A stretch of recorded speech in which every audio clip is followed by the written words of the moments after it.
Hi, my name is Shubnum Khan and I am the author of The Lost Love of Akbar Manzil. It's a novel that tells the story of a 16-year-old girl who moves to a forgotten mansion on the eastern coast of South Africa near Durban. It was a grand estate, but now it's a dilapidated boarding house which has been turned into a bunch of flats for people who want to forget or be forgotten.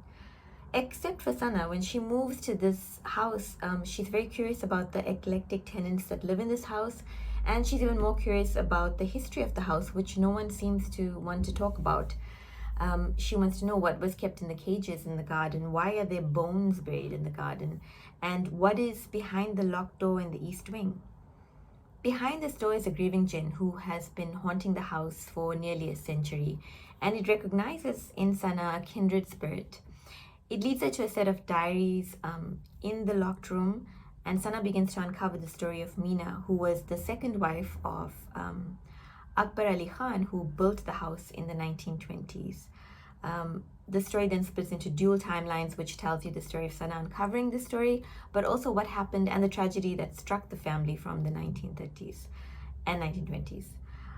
I wrote this novel during a period of heartbreak, and I really wanted to explore love in all its forms. So Sana starts exploring the history of the house, but also the love stories of each character. And she comes to understand love through its many forms, whether it's between parents or children or lovers or between spirits even. And she sees how love burdens and disappoints and heartens, how it shapes the passage of time.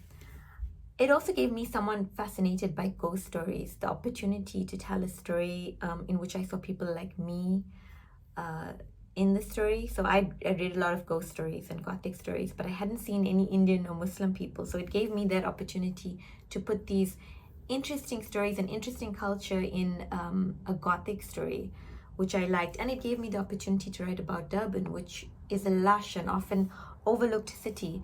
So I was excited to write about Durban as well.